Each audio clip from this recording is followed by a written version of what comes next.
Hello, everybody, and welcome CTA students to another edition of our live Q&A webinars. I'm Precious Oseguirese, your level 1 instructor and also the instructor manager for the CTA. Super excited today because this is a conversation that we have been wanting to have. A lot of you guys ask us about capital and how to raise capital and how to understand your capital needs in the cannabis industry. And we have our level 5 expert with us, Devin McLaren, who is going to break it all down, and our level 5 instructor. But before we get into that, as always, just want to level set. Number one, welcome to our live Q&A. We always like to start things off by dropping some names and where you're calling from in the chat. The chat feature is now open to everyone. So feel free to let us know where you're dialing in from. And if this is your first time, welcome. This could be one of the most challenging processes, getting a cannabis license, opening up your shop and getting going. But that's why the CTA is here. We really wanted to make it make sense for you in terms of the training and the education and what you'll need to build a good business plan that's sustainable in the New Jersey cannabis market. And it's okay to be wherever you are in your journey. That's why we have several modules within the CTA that helps you at every step of the way. In a moment, I'm going to bring on Devin and we're going to jump into our conversation. I'll let him introduce himself. We're going to go through the pre-submitted questions that we received from you guys. If you have any questions during the conversation, please feel free to put them in the chat or in the Q&A box and we'll directly answer it. If you have any questions outside of this topic at hand, again, we're talking about financial forecasting, just hold on to those until the end. We can get into some general or generic questions at the end of the Q&A. So be sure to keep your questions concise on the topic and we'll jump in and out of our conversation to get to yours. So we do expect to cover a lot. And if you are new to this level or you haven't reached this level, it's okay. We think this information will still be helpful. And if you're past this level but wanted to come back and tune in, that's why we held this webinar. So with that, we are going to dive right in. Oh, and I see our CTA administrator, Anna, joined us. What's up, Anna? So with that, we are going to dive right in and I'm going to bring up Devin to the stage.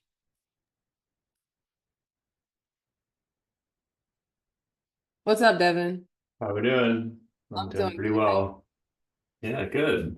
Really excited to be here. Looking forward to getting through some financial conversations today. Can't wait to dive in. Get ready for it because this is the part that everyone asks for. But before we even start it, because I even reached out recently, like I need financial help. Devin, can you just give us a little bit of background about yourself, where you are, how you got into cannabis and what you're doing now? Yeah, so I'm based out of Los Angeles, California. I have a consulting company called Triple Beam Advisors that I've been running since 2018. Since 2020, I've also helped run a nonprofit called Our Academy, which has done training very similar to what the CTA provides in New Jersey, in other states around the US. So I have a lot of experience helping cannabis businesses get started and go from that licensure phase to getting operational and open and hopefully being successful. And so my background is in private equity. I worked in real estate development for a little while. I got very good at building complex financial models. And then I ended up helping operating businesses, much like the ones that everyone here is going to be running, and really just helping them understand what do they need to get started, what are the key principles that they need to focus on if they're going to raise money. And so both my consulting company and the nonprofit both provide similar types of support to just basically help these entrepreneurs get started on the right foot.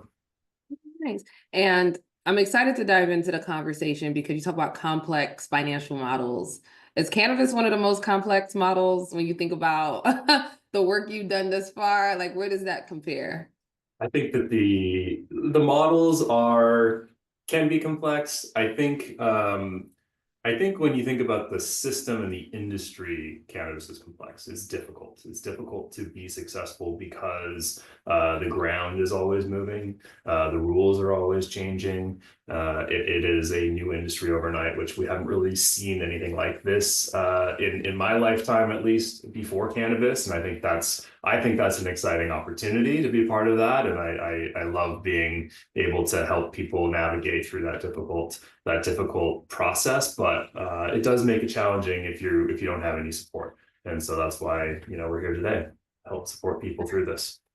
Let's jump into it because I want to talk about this from an application standpoint and then an implementation standpoint.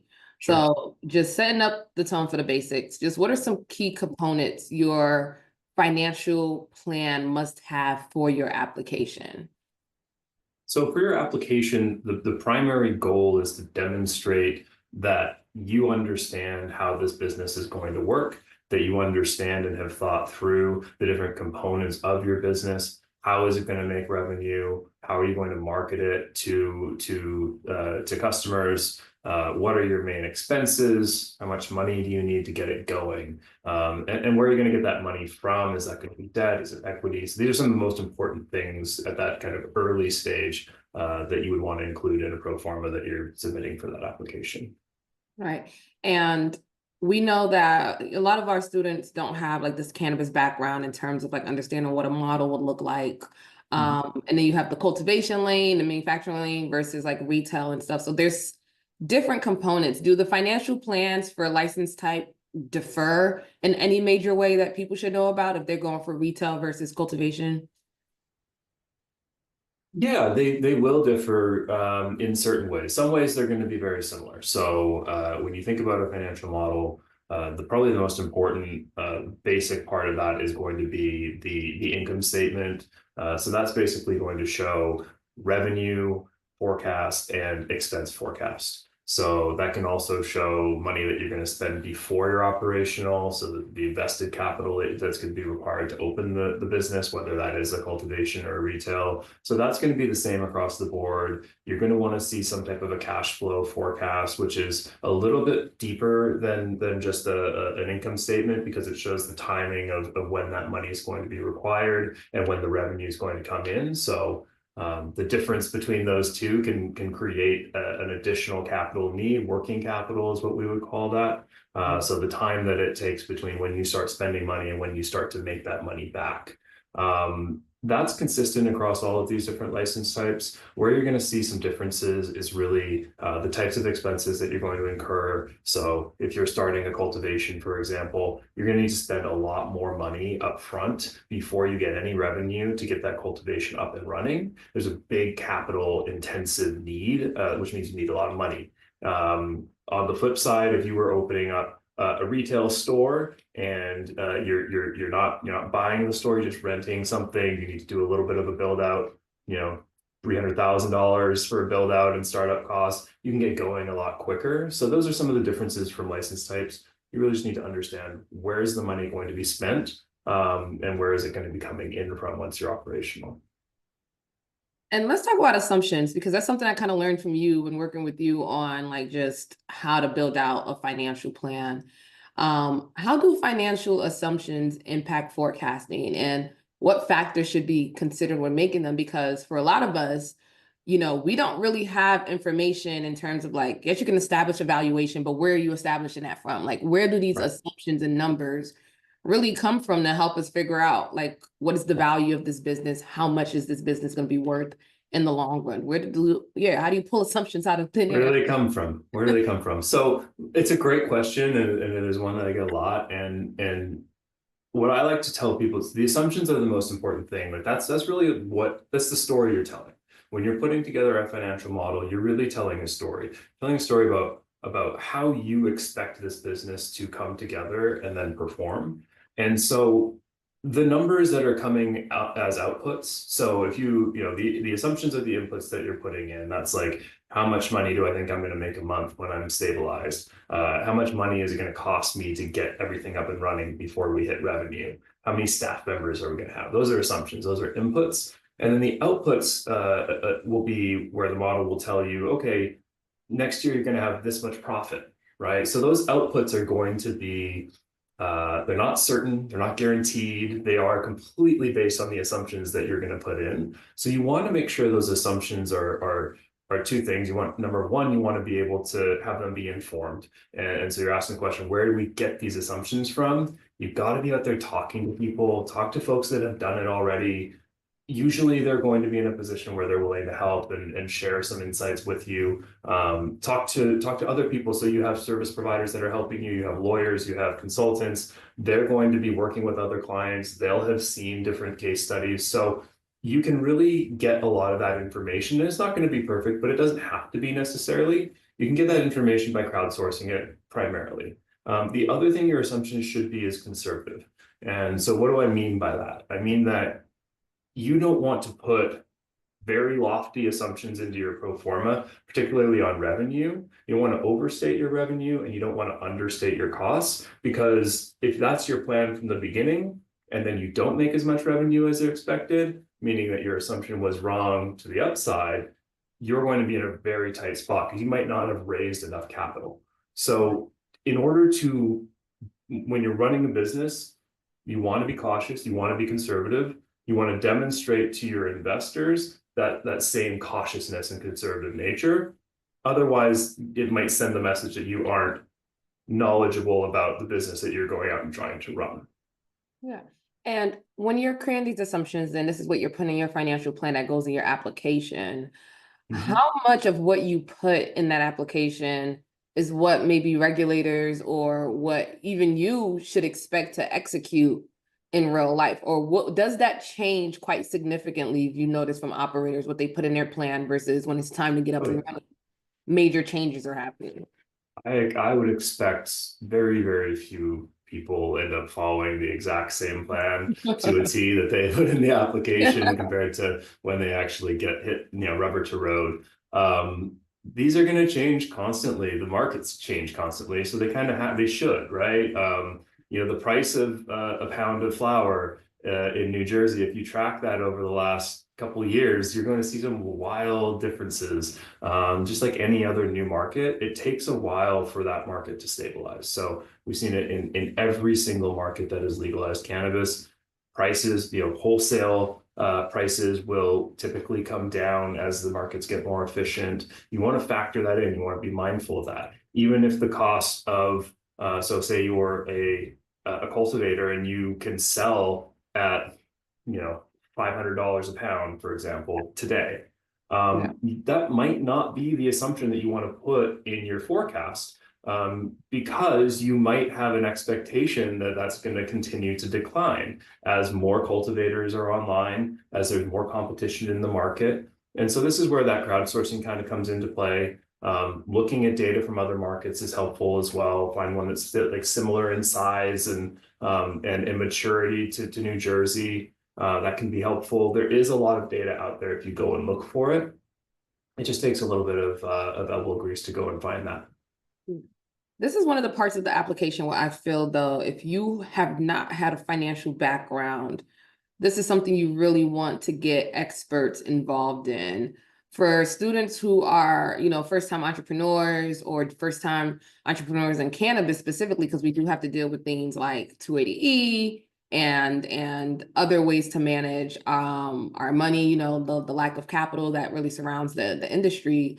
What is your recommendation for students in terms of like finding resources to build this financial plan? Is this one of those SOPs that you can templatize, or should you really find an expert and get them to help you on this part of the application?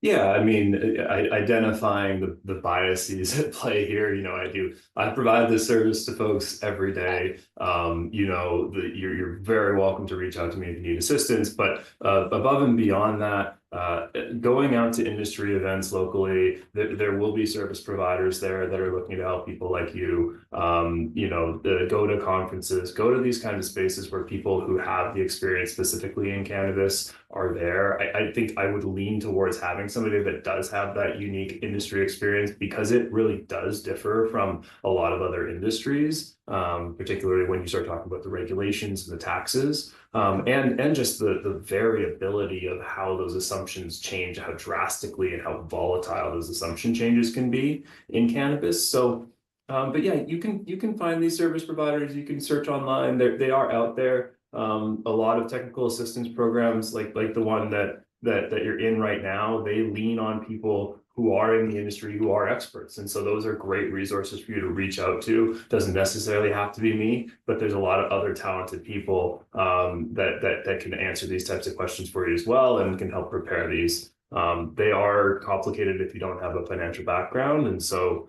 you know, you hire for your strengths, or you hire for your weaknesses, right? And yeah. Yeah, we're definitely going to drop your information in the chat and let students know, of course, how to reach you if this is something that they're looking for. I want to dive into the financial plan a little bit more when we talk about key functions, but I also want to live in reality, because sometimes I fear that people come into this industry severely underestimating the capital required for businesses. And this is not a scare tactic, folks. This is not to scare anybody off or to make you feel like these are enormous amounts of money. People have raised this money. There's different ways to skin a cat. It's doable, but I do want to level set before we start talking about how to find investors and all of that.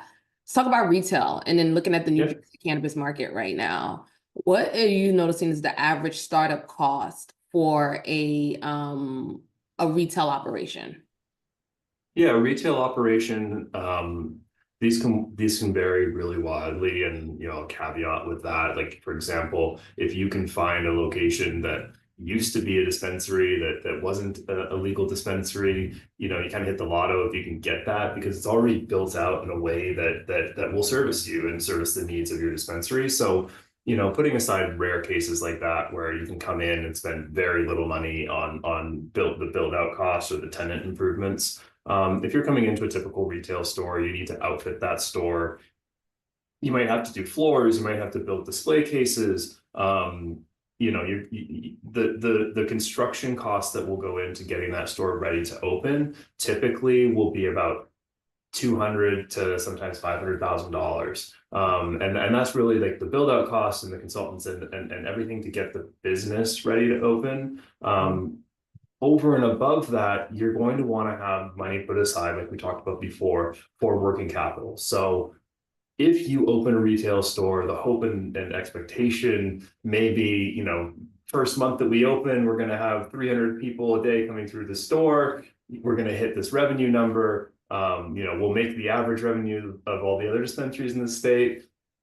Maybe not, though, right? It could happen, and we all hope that's going to happen. But the reality that I've seen in the data is that it does take 6 to 12 months for a new store to actually achieve a stabilized revenue. So if your goal is to get to that average revenue of the state, you should expect for it to take at least 6 months to get, you know, close to that number. And you should have that money put aside, because you're going to have to pay staff, you're going to have to pay marketing, you're going to have to pay all of these other expenses. And your revenues starting at the bottom and slowly increasing, but your expenses are going to start here and pretty much stay there, right? With the exception, of course, of inventory. So that's one really important thing to keep in mind when you're thinking about a startup capital budget. The other is inventory. So this is particularly important for retail. So you think about opening up a brand new retail store, you need to have product to sell.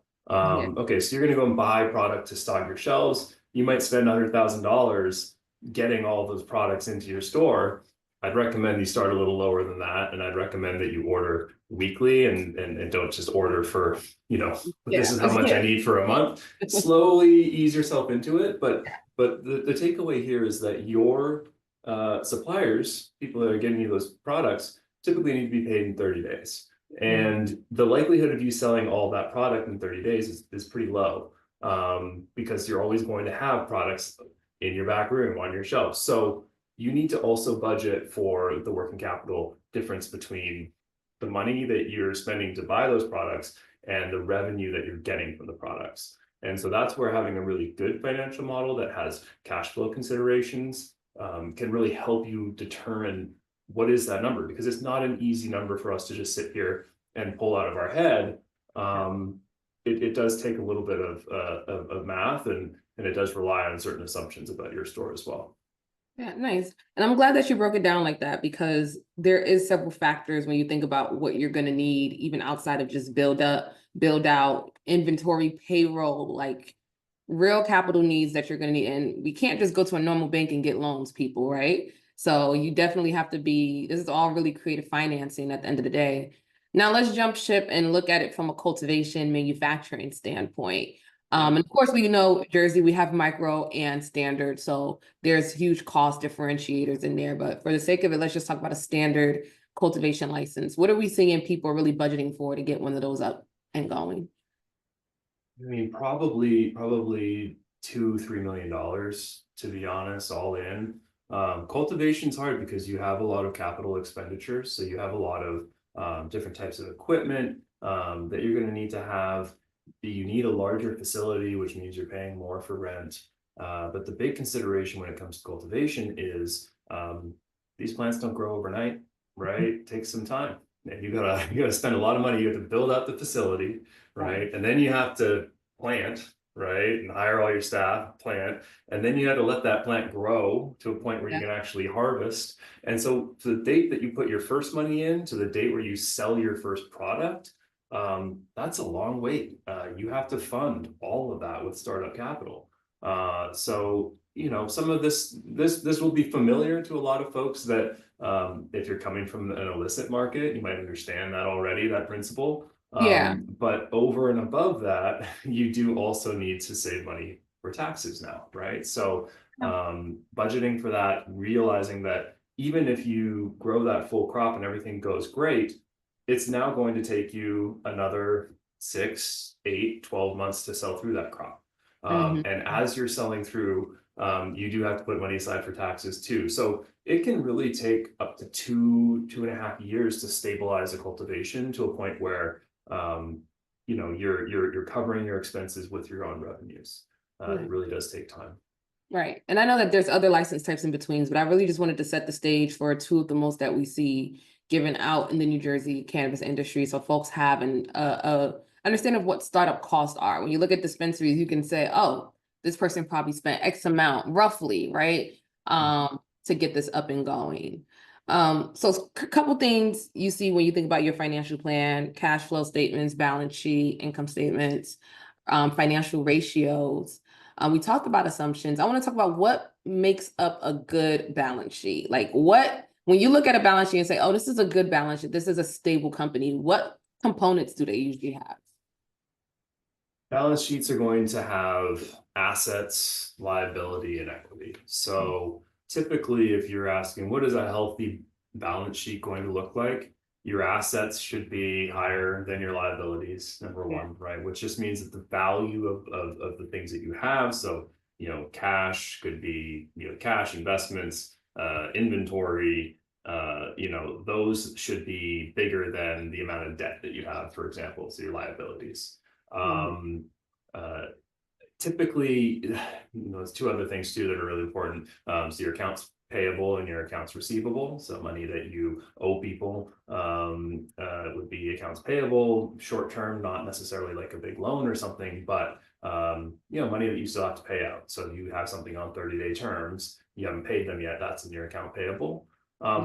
If you have a really big accounts payable balance, that's a lot bigger than your accounts receivable balance, that's a problem, right? Because it shows that you might not be paying your bills on time. And if that accounts payable balance is growing, that means that you have vendors who are waiting for payment from you. That might trigger them to stop working with you if you can't make those payments on time. So, there are some things that I would note there. But really the biggest number one issue that you see in cannabis, because it's so hard to raise money in this industry, is that you do have companies that carry huge amounts of debt.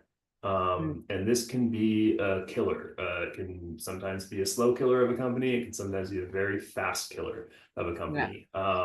So recognizing the ability to service debt and so looking at the cash flow statement to see how much money are you generating from your operations each month or each quarter or each year, and then making sure that your debt liabilities that you have to pay every month, quarter, or year are well covered by that. So we talked a little bit about financial ratios. There's a debt to income ratio, very valuable to understand that. And typically, if you're going to get a loan from a traditional source, a bank or a credit union, they're going to impose certain limits on what that ratio can be. So a traditional lender will not Yeah. lend you money unless they believe that you're capable of paying it back. And they're going to use this ratio. So they might say you need to make 1.25 is your debt to income ratio. That means that you need to make $1.25 for every dollar of loan they give you. For every dollar of loan you need to pay back in that period. So Mm. you need to have extra room, right? And so that's great if you're working with a traditional lender, but a lot of the lenders in cannabis aren't traditional lenders. A lot of the lenders in cannabis are private, and they are out there to make as much money as they can, as quickly as they can, and maybe even hoping for your demise so they can come in and take your assets over. And that In happens, those, and that folks. happens That often, yeah. happens. So in those situations, they might not have that type of covenant that's designed to make sure that this is a healthy amount of debt for you. They might Mm. not really care. So those situations with high interest rates and no financial controls in terms of what that ratio is supposed to be can get out of hand very quickly. Because if you don't end up making the money that you expected to make, you can't pay that debt. That's the sign of a very unhealthy company at that point. So I think it's a big question, but I picked out some Yeah. specific Yeah, no, examples there. I'm glad that you dove in because you think about the ratios, you think about your cash flow, your balance sheet. I think, when I was a first-time entrepreneur, it really felt scary, like when I didn't have this finance background and I wanted to shelve it off to experts and they would just bring me back these Excel sheets and I would still have to try to understand these Excel sheets. So I'm hoping for students who are listening, this is an opportunity for you to get a deeper breakdown of what some of these facts and figures mean, even if you do end up hiring someone to come and assist you with your financial plan. You as an entrepreneur should always understand what each factor, which each line item within those documents mean, right? Because you're the owner and operator of this business. So I want to shift the second part of our conversation to investment and the actual launching of businesses and what we've seen there, how people have kind of like managed their budgets, profitability, what that looks like, just to manage both expectations and really, pointing out what we're looking at in reality. Let's start with the question I think we get asked all the time. Where do you find investors for the cannabis industry? And when you do, what are you really saying to them, especially at this juncture when you're in Jersey, you're in a little bit more of a mature market. There's almost 200 dispensaries, a little over a couple dozen cultivators, manufacturers in play. We're getting to a mature level. Yeah, what are you saying to an investor and what should you really have ready to present to them? So the first part of the question, where do you find investors? Yeah. It's a hard question to answer. It's on everybody's mind. If anybody's got any ideas, let me know, because I always get asked this question. I mean, it's a similar answer to what I provided before about where do you find service providers, right? Go to the events, go to the conferences. You have to network and you have to be out there in the industry, meeting people in the industry to come across different opportunities like investors. So I go to the MJ Unpack conference. I think we've both been to those ones, Precious. So those are great places. Usually they have a name tag that says big letters investor on it. They're the ones that probably see you coming and then like start running the other direction because they've been talking to people all day long. But Happen to me. yeah, so they're out there.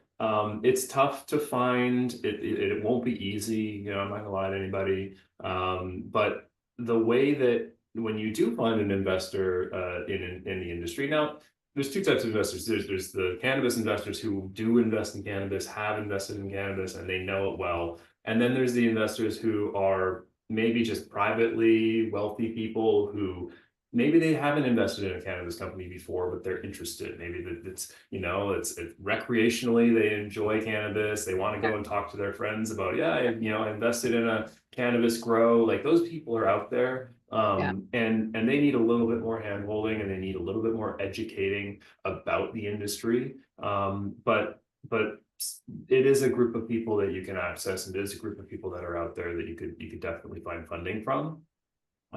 When you find an investor, How do you talk to them? What do you want to say? What do you need to Yeah. be prepared with? I mean, have your elevator pitch down. So that's basically distill why they should invest in your business into like 60 seconds, Yeah. 120 seconds tops. Like you need to be able to get them fully up to speed on what it is that you're planning on doing. And more importantly, what sets you apart from everybody else that's doing the same thing in Yeah. the industry. So the place like New Jersey, you said it is maturing. It's getting to that point where there's a lot of other opportunities for people to put their money into different companies out there.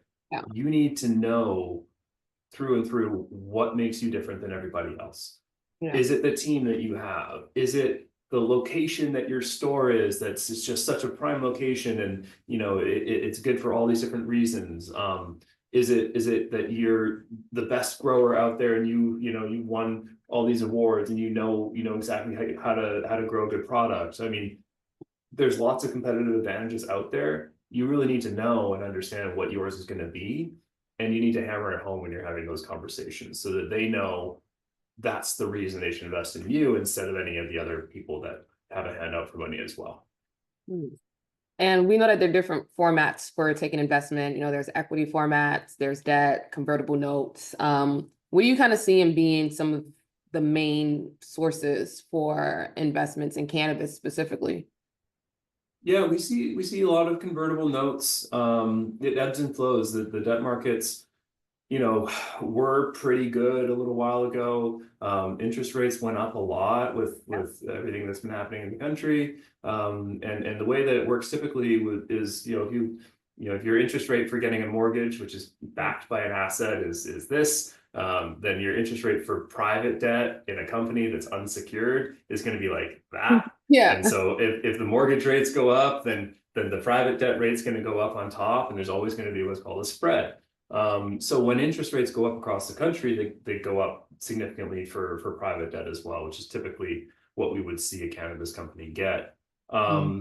So which is most, I'd say convertible notes are probably the direction that I would try to go. Always try to go and get equity if you can first. The reasons that I advise people to do that, it doesn't put a strain on the business cash flow, right? So if you are taking on an equity investment, whether that's a convertible note, now caveat to say some convertible notes will have preferred returns, which is effectively kind of like an interest rate that you would potentially pay out monthly or annually. So putting that aside, typically equity is money that somebody's investing to own a stake of the business. So every time you take a dividend out, you're going to pay that dividend based on who owns what percentage of the business. So if we own 50-50 and we get $100 dividend, Precious gets $50, I get $50. There's no requirement to pay either of us on a monthly basis until that dividend is called, and you're the one that ultimately decides when that dividend gets called. So there's a lot of control there. Now, flip side is if you sell the business, again, 50-50. So how does debt differ? You take in $100 of debt, now you have to pay $1 a month of interest on that debt. So it creates a financial liability for the business that now is $1 less you can spend on hiring staff and buying inventory and whatever else you need to do to keep the business afloat. So you need to be very cautious about how much debt you take on for all the reasons we talked about before. But the nice thing about taking debt, it's not all bad. If you can repay that debt, you still own 100% of your company. You go sell it, you get $100 instead of 50, right? So that is the kind of trade-off. But typically, equity better sets up a company to succeed. It makes it a little bit easier to succeed because you have all these people now who are invested, literally, in the success of that company, instead of somebody that's just coming once a month, knocking on your door and saying, hey, baby, my interest. And by the way, that principal balance is pretty big. You better pay that down too. So it's a tricky question, but I think equity, and if you can't find equity because it's hard to find, then you can look at debt. And at the end of the day, it's just going to come down to your personal needs and your personal non-negotiables about what you're willing to accept and what makes sense for you. Yeah, absolutely. And thanks for that breakdown too, because I wanted our students to really know the different the different vehicles you can use to raise capital. And that when you're going out to raise capital, you really do want to be prepared. It takes a very long time sometimes, depending on, your Oh, yeah. network, who you know, and even the time from when you even get somebody to say, hey, yes, I'll invest in you. The period where now you have to bring in, your legal team, bring in accountants, bring in all those things to make sure that your contracts are making sense. There's still a ways before funds are actually put into the bank. So there's just a lot of strategy that can come to that. And I know that for the application here in New Jersey, you have to have some sort, especially when you're switching to annual and you're doing your annual licensing. You need to show the CRC that you have provisions ready to execute your business. So your finances are somewhere, in a bank, in escrow, or you have someone who can show that they're ready to back your business. So this isn't a part of the process you can skip, right? You need to have your finances together to really enter this market. But what we want to make sure is that not only do you not have your finances together, but you are actually setting yourself up to have accurate budgeting, right? Because we see the under budgeting and we see how that leads to a bunch of issues, down the line, so on and so forth. So we're hoping this conversation definitely touches on that. So now that we've discussed investors, where to find them, what they're really looking for, I want to talk about, let's smile a little bit. Let's think about what makes a cannabis business profitable. You've worked with different businesses throughout, your cannabis career. When do you see a cannabis company really churn out profitability, and what is it that happened? Was it the market? Was it their strategies? Just what is all of the different pieces that could make a cannabis business profitable? I'll take the very literal approach first as an analytical math guy. Yeah. If you can control your costs and keep them as low as possible, profit is just revenue minus costs, right? So if you reduce the costs, your revenue is the same, you're going to make more profit. So to completely oversimplify a rather complicated question, that is the key. Don't overspend on anything. Somebody once told me way back in my career, every dollar is a hostage. Yeah. Don't give up those hostages, because that's all you got. That's your leverage. So you just need to be very mindful about those spending decisions, especially early on. Don't lock yourself into paying a big marketing agency to promote your product until you've gone out and tried to promote it yourself first, right? Ease into things and don't sign big financial commitments without really understanding that it's going to be accretive for your business. So accretive just meaning, if I'm going to spend $1,000 on this, is it going to come back to me in more than $1,000 of benefit, right? Is it worthwhile? So if I know that a marketing mailer, if I spend $1,000 to go and send that around the neighborhood, and I get 10 different new customers from that, and they each spend an average of $100 a piece, that now I'm breaking even, right? So that's kind of a decision where, and you can't guess this stuff perfectly. You can't see the future, but you can get pretty close, and you can try your best. Look, profitable companies, typically at the beginning, you're probably not going to take a paycheck as an owner. Oh, say it again for the people in the back. Don't expect it right away. Your pay is the profit, right? Your pay is those distributions that we talked about typically. And so that's called sweat equity. And if everything goes well, that pay will be much more substantial than a salary, right? But if you're taking a salary out of the business, and some people have to, and that's a reality for a lot of folks, is if you're leaving your job to go and start this, and that's your dream, you do have to put food on the table, you've got to pay your rent, you got to pay your mortgage. So, understanding that, but most startup founders, and that's kind of what you are at this point, do not take a salary for the first year or two. So keep that in the back of your mind. Eventually it will come. But yeah, cost control is the biggest thing, and people will overlook it. For sure. Also, if I had to give advice too, when I'm looking at startup founders, and even through my startup founder journey, I have a business here in Jersey, but I still consider myself a startup founder because you're right, not taking a salary, being super gritty, doing a lot of your own work. When you're going out there and you're starting to actually execute your budget and you have to think about what you're spending on, don't go looking at what like the big companies are doing and like what all the flashy, don't go keeping up with the Joneses is. Okay, trust me, your girl tried it. All right. And I had to call Devin. So don't go keeping up with the Joneses is where again you want to make sure not only are you building a dope environment and a safe and secure product, whether you're on brand side, retailer side, you want to make sure that you're able to do it in a feasible manner where you could scale and grow into, a big box door or whatever it is your aspirations is. The fiduciary duty you have to your business is super important in cannabis because unfortunately we have the data to show us. We have a California market, we have an Oklahoma market, we have a Michigan market, we have a Massachusetts market that can help you. And those are data points you all can use to help make assumptions and decisions when you're just trying to compare. If you don't have a lot of access to folks here in Jersey, some of that information in other states are available. But you can look at the trends of what has happened over time to certain businesses and start to prepare yourself for how you can kind of set yourself up for success. So that's something I always encourage folks to do. Like we have several examples of how a cannabis industry has operated in a very 5, 6, 7 year process. We're in 2025, we're on like what, year 4 now for Jersey. So we're getting there, but opportunities are still around everywhere. We have a question Just here. one more, one building on that, just one quick second. The other thing you can do to really maximize your success is understanding the competitive landscape and understanding where gaps exist. So macroeconomics, right?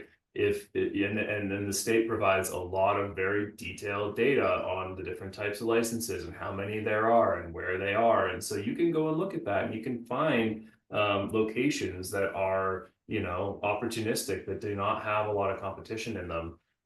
So that's one way you can really set yourself up for success from the very beginning, is just understanding what already exists, understanding again, where is my competitive advantage going to be best in relation to my peers. So that's another big one. And there is tons of data, and New Jersey does a great job of putting that stuff together and providing it to business owners so they can just do just that. They want you to succeed.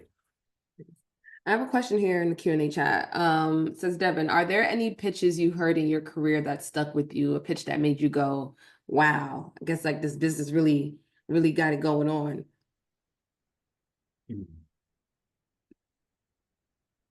Some of the best pitches I've heard that really gave me that reaction never became businesses, which is a funny way to answer that question. But I think there's value in that. I think that an amazing pitch doesn't always translate to an amazing business. And so what I will say is that while the pitch is important, right, and you want it, that's your hook, right? The pitch is just a hook. Can I get this person interested enough to have another call with me, right? Where you're gonna bring that investor in is going to be, do you have your documents ready to go? Do you have a model that has a good amount of detail that explains your business in a way that you send that to an investor and he has very little questions left to ask you because you've already really put it all in as a stilled format? Being prepared will do two things. One, it will build confidence in investors that you're a good founder, right? Because most small business investors are not investing in the plan. They're investing in the founder, right? They're investing in you because they believe they can either believe that you can achieve it or they don't.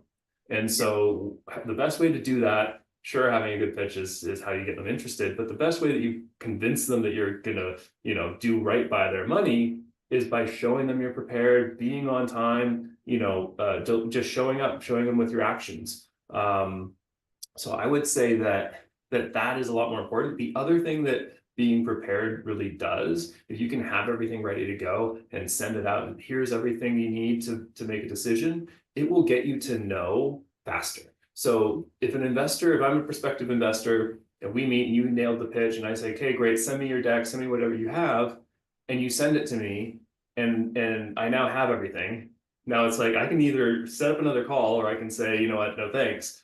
Both are good, right? Mhm. A quick no is better than a long drawn out no. And Precious, you know this for sure. So what I mean by that is that if you're talking to an investor, you want to spend as little time as possible, honestly, talking to that investor and pitching your business. You want to send them everything they need to make a decision. You want to be available for questions when they have them. But a lot of investors are looky-loos and they just want to feel important and they Yeah. want to talk to you and they don't even have money, So right? So they there's a lot of, this is a funny thing people don't move. realize. Most investors don't have the money, right? They're going to wait for the opportunity that they like, and then they're going to go and try and raise the money, which is what you're doing, Yeah. right? But now they're going to go do it. So now you're waiting for your guy to raise the money from another guy, and now they have to pitch that. And so find out if they have money, give them everything they need, get to a quick no, and move on, or hopefully get to that yes. And that's being prepared is the key to all of that.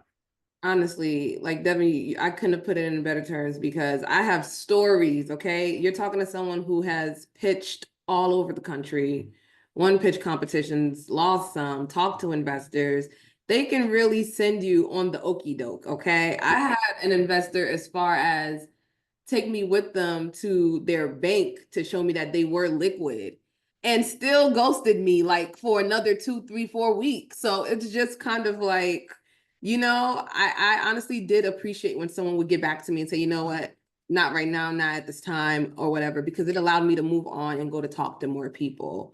Because that's the name of the investor game too, I believe. It's not just The numbers game. it's a numbers game. Yeah. You are really looking to raise money. You will have calls set up weekly, every week, different people trying to see where someone will align with, again, not just the business, but your tenacity, your ability. And of course, then mirroring the opportunity with it as well. So if anybody's raising capital right now, like those are key gems. And it definitely not for the faint of heart. Take your time. Yeah, take your time, but like time is your most valuable asset too, right? And that's really important to internalize and understand. And people can tell if you're talking to an investor and you're efficient and you're to the point, you say, look, this is what we need, here's everything we've got. You know, if you have any other questions, would love to talk, like we'll schedule it in my calendar. Don't be like so available, necessarily. Because there's a psychological power in scarcity, right? If they believe that you're out there and you're like Precious, you're taking like 5 calls a day and you're really raising and you're pushing on it, nobody wants to invest in the company where you're the only person in the room talking to the founder. People want to invest in the company where everybody's trying to get in and everybody's trying to get a piece, because that's how psychologically as humans, that's how we've trained ourselves. Oh, this is a good thing because all of these other people want it. It boils down to something very simple. So have everything ready, be professional, be available within reason, but don't be desperate. Because people smell desperation and then they walk the other way. So yeah, we could talk for hours about this, I feel like. So we could probably True. just But stick a and pin shout in out to it for our now. academy too, that helps entrepreneurs throughout the country with a lot of this work as well. If you guys Yeah. don't know, you should look it up at our academy, and check out the work Devin and Devin does on that side of things. I have another question because I've been encountering a lot of entrepreneurs that ran into this issue, and then I have just one more question to wrap us up. Okay, you've put together your application, you've raised some money, you've started build out, you've done all these things, you're preparing for folks, you even probably opened and you ran out of money. What do you do then? I've seen that happen time and time again with dozens of operators here in New Jersey. Yeah. What is your first move? Are you reevaluating your financial plans? Are you calling investors immediately? Are you looking to pull the plug? Okay. If you are in a position, and I have clients that are in this position right now, right? So I usually I get that call, right, when that happens. And so you need more money. You're either completely out already or you can see the writing on the wall because you have a good model and it's telling you, hey, you're gonna run out. The first thing that you need to do is really cut costs wherever you can, shrink that liability, talk to suppliers nicely, ask, hey, is it okay if we pay you next month? Like, figure out ways to conserve your cash. Cash is king. You need to, and those calls can be hard to have, right? Calls to vendors, hey, can I pay you next month? That nobody wants to hear that, but somebody might appreciate that phone call a lot more than just not seeing the money come in, right? Yeah. And then have to chase you. So be proactive on that, manage your vendor relationships, talk to the people who have invested in the business. Those are the ones who are most likely to put up more money because they have skin in the game, right? They already have money in it. If the business goes to zero, their investment goes to zero. So those are the most likely people to come in and put more money because they have to protect the money they already have in the business. Secondarily, they might be able to bring somebody else that they know in, right? So because again, they're incentivized to see the business succeed, they're in the same boat with you. That is an issue that, as all owners of the company, you should all come together and, okay, war room, let's figure this out. Yeah. You don't need to, you don't want to keep secrets from your investors like that, right? It's, again, a very hard conversation to have, but the investor will be appreciative that you are approaching them and involving them in that decision-making process and saying, look, and being upfront and saying, here are the reasons why we're in this position. And there could be any number of reasons. Hopefully they're market related and not operator related, but be forthcoming, and then work on a solution together. The good news, if you have a business that's already operational and it's running, you should have some revenue. If you can cut those costs, you can figure out a way to get it profitable, or your revenue is slowly increasing and you're in that first year of business, like we talked about, where you're not stabilized yet. It takes time for customers to know that you're there, to put in those orders. So if you're in that first year, you run out of cash, need a little bit more to get by, because you have a business that's open, because you have hopefully growing revenue, it should be a little bit easier to get that investment in. And the other place you can look is to other people in the industry. So say you are a manufacturer, you have a really good relationship with the store, they sell a lot of your product, they have a vested interest in seeing you succeed. So maybe they have some extra money they could loan you, right, to get back up on your feet. And so that's another opportunity there, is finding other people in the industry that you're working with or you have partnerships with in some way, and trying to work on a solution with them. Those are kind of like the real options that are available. We got a question here in the chat. What are market issues that could change things? So like we talked about at the top of the call, the price of flower goes down, you're a cultivator, you're selling at 500 a pound and it goes down to 300, or California, you're selling at 1,500 a pound and went to 300, right? Like, that happened. I lived through that in California. I had a lot of California clients. It hit like a ton of bricks. It was devastating. That is a market condition. That is a market issue. Could you have predicted that the price was going to go down? Yes. Could you have predicted how much exactly? Probably not, right? And so, yeah, I've been on those calls with investors where you say, hey, look, the California market just imploded. Half the businesses that were here last year are now bankrupt. And we're about to be one of those businesses, right? That's a real phone call that I've been a part of, with a client of mine. And so there are market forces, and they are way stronger in cannabis than most other industries because it's new and volatile and constantly changing. There's lots of other market issues. I mean, you could look at VapeGate, right? If your primary business was selling vapes and there's suddenly a major public campaign about how most vapes that are sold, even in legal shops, are containing dangerous chemicals, your business is going to take a hit from that. And that's not necessarily your fault in any way, but it's a market force that will impact you. So changing regulations, New Jersey wakes up tomorrow and decides, hey, there's a new rule, right? And maybe Donald Trump rolls over tomorrow and says, I want to legalize cannabis, but I want to tax it at 80%, right? Like now you got to pay the feds tax. Like there's any number of things could happen. And it's hard to prepare for the unexpected. But building dispensary could open contingencies. right across the street from you. Exactly. Right? Yeah. You know, you have to Competition. think about competition out there. Could you get in another question, follow-up question? Could you get in trouble compliance wise if you're having severe cash flow issues? I'm not as much of a whiz on New Jersey's compliance and regulatory rules as I am in some other states. I know that New York has a very strict rule on this, where if you do not pay a vendor within 30 days, you get put on like a blacklist, which is basically a public list that says, hey, this person's not paid their bills on time.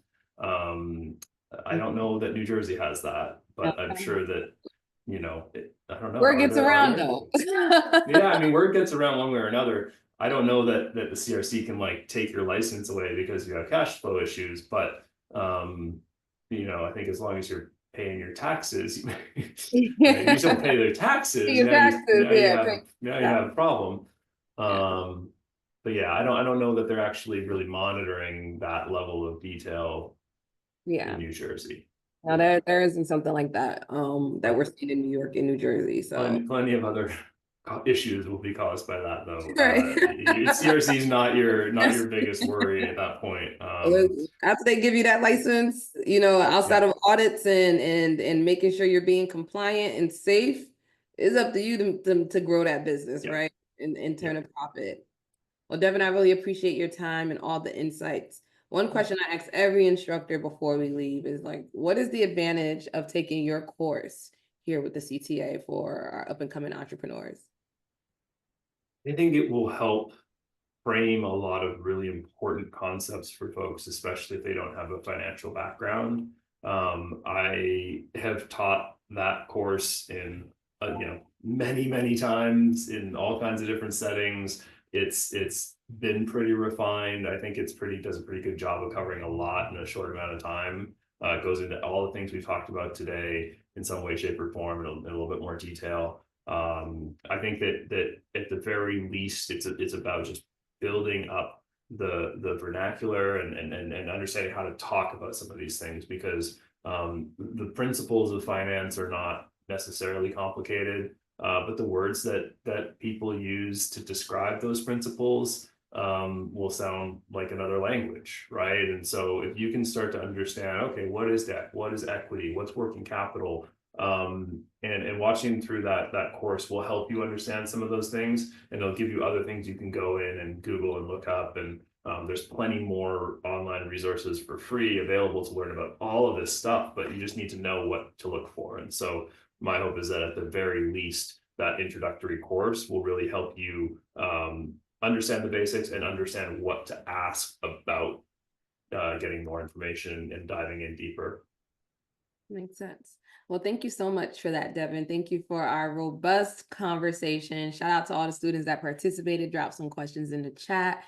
We will have more Q&As coming up. Make sure you guys are tuned into the portal and looking at our calendar. We're also dropping in there a couple of events and cannabis events, conferences where you can meet investors and people into our portal. So you guys can make sure you register for those events and get your tickets, and we'll see you out in the field. We're getting thank yous for everybody. So again, thank you, Devin. This was great. Not everybody spills the beans in this way, so much appreciated. And everyone enjoy your Thursday. Happy Thursday. Thank you for having me. Guys, bye everyone. Have a good day.